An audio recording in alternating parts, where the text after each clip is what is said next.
María Evangelizadora Radio, un pedacito de cielo en tu hogar, te presenta el santo de hoy, 10 de enero. Beata María Dolores Rodríguez Opeña.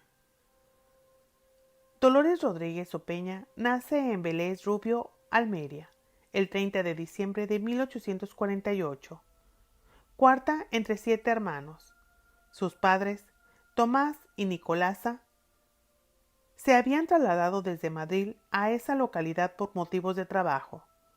Don Tomás había terminado su carrera judicial demasiado joven, por lo que no podía ejercer y consigue un empleo como administrador de las fincas de los marqueses de Vélez. Su infancia y adolescencia transcurren en distintos pueblos de las Alpujarras, pues cuando su padre empieza a ejercer como magistrado, sufre a lo largo de su carrera diversos traslados. Con todo, ella define esta etapa de su vida como un lago de tranquilidad. En 1866, su padre es nombrado fiscal de la Audiencia de Almería. Dolores tiene 17 años. Allí empieza a frecuentar la sociedad, pero a ella no le llama la atención las fiestas ni la vida social. Su interés es hacer bien a los demás. En Almería, tiene sus primeras experiencias apostólicas.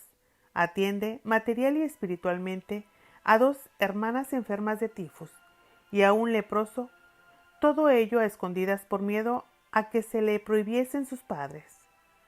También visita a los pobres de la Conferencia de San Vicente de Paúl con su madre.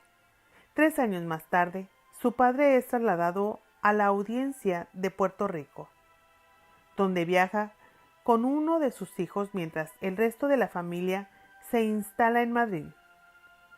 En la capital, Dolores ordena mejor su vida, elige un director espiritual y colabora enseñando la doctrina en la cárcel de mujeres, en el Hospital de la Princesa y en las escuelas dominicales. En 1872, la familia se reúne en Puerto Rico. Dolores tiene 23 años y permanecerá en América hasta los 28 años. Empieza su contacto con los jesuitas. El padre Goicoechea fue su primer director espiritual.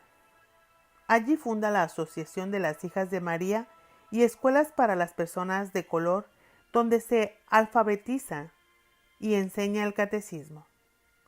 En 1873, su padre es nombrado fiscal de la Audiencia de Santiago de Cuba. Son tiempos difíciles, pues estalla un cisma religioso en la isla. Por este motivo, su acción se reduce a visitar los enfermos del hospital militar. Pide la admisión en las Hermanas de la Caridad, pero no lo consigue por su falta de vista.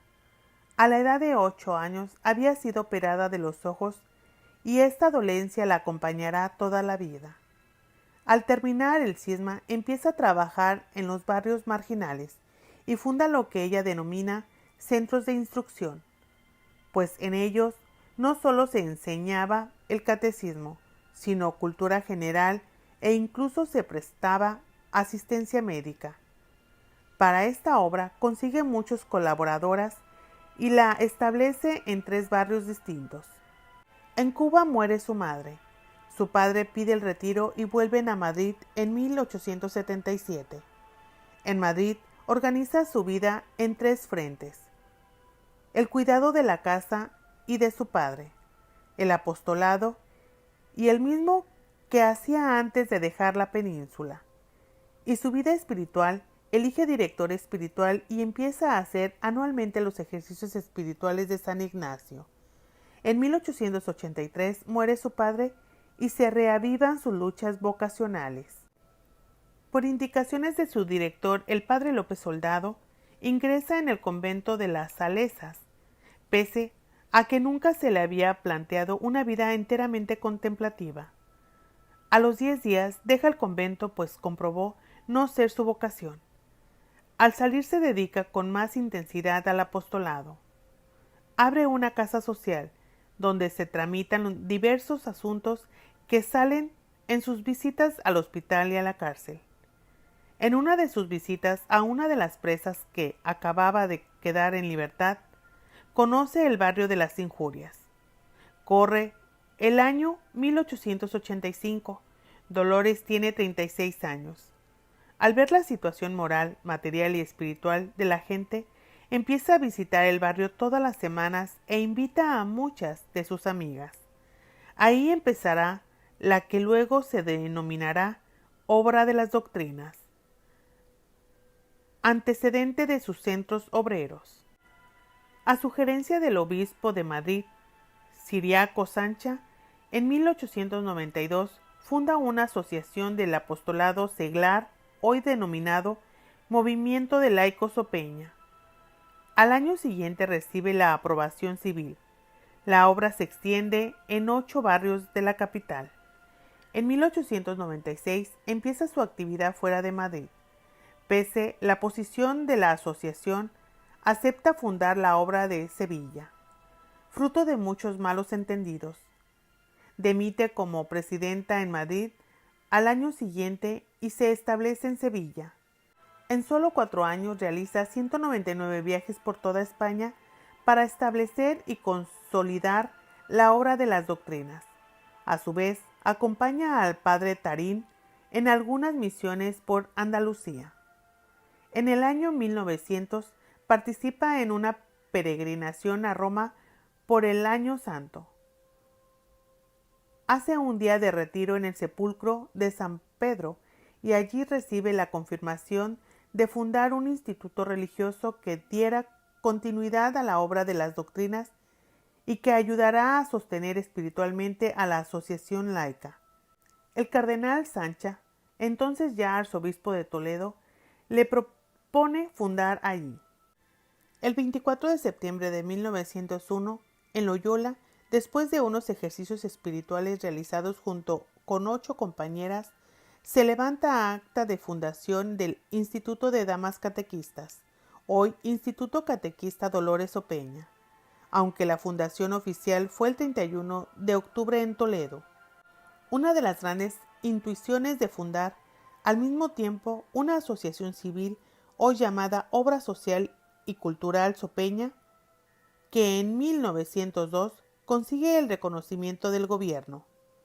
En 1905 recibe de la Santa Sede el Decretum Laudis y 2 años más tarde, el 21 de noviembre de 1907, la aprobación de las constituciones concedidas directamente por Pío X. Durante estos años, sus doctrinas se fueron transformando en centros obreros de instrucción, pues a ellos asistían obreros fuertemente influenciados por el anticlericalismo y no podían pretenderse la enseñanza de la religión directamente.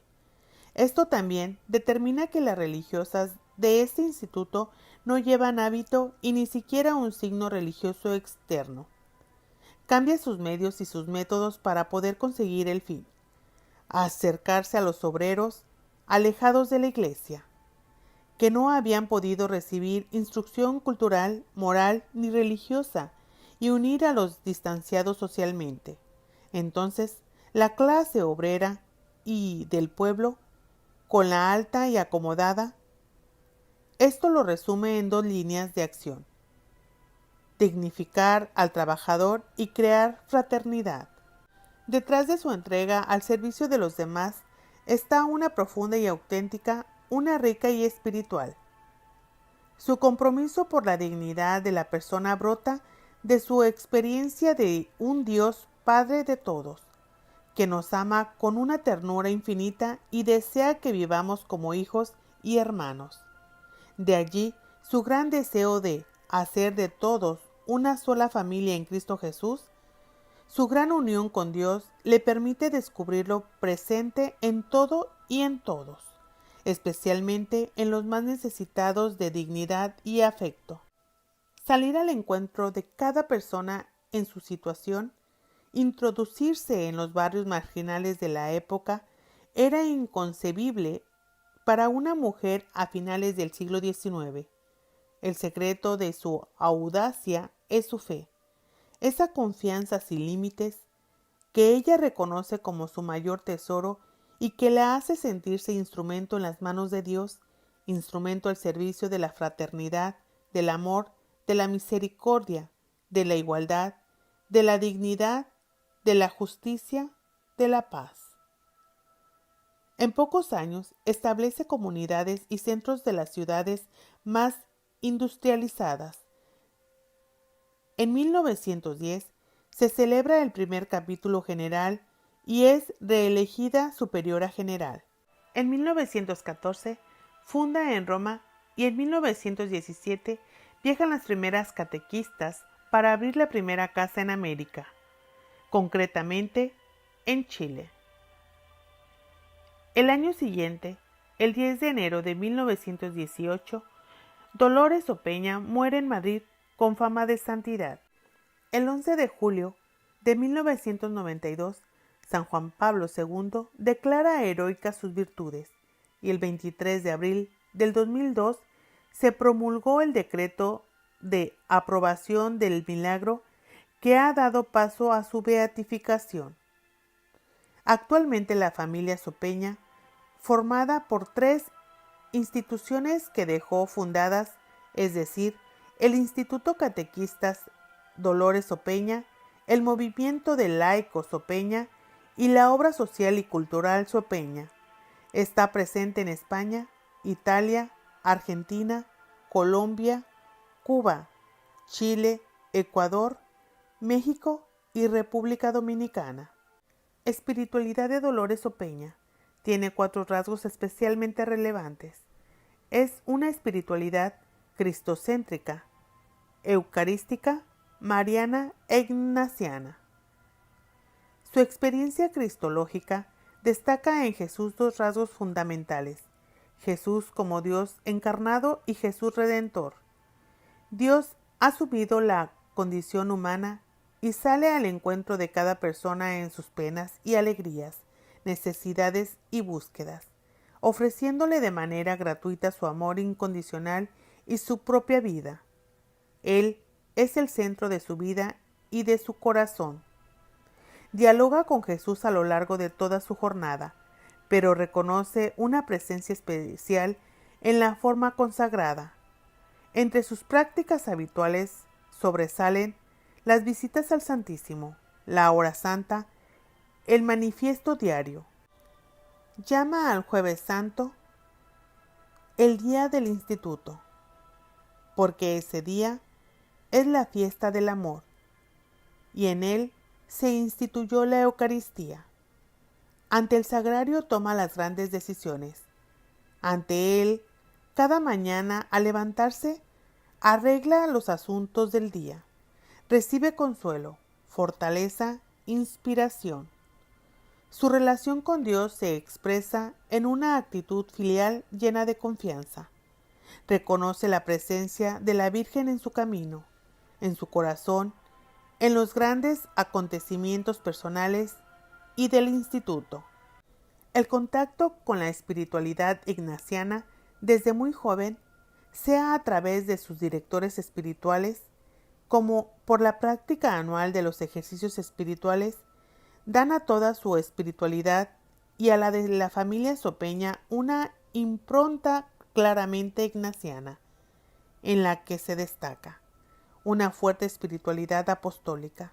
Toda su vida está animada por el deseo de recorrer el mundo entero para dar a conocer a Dios.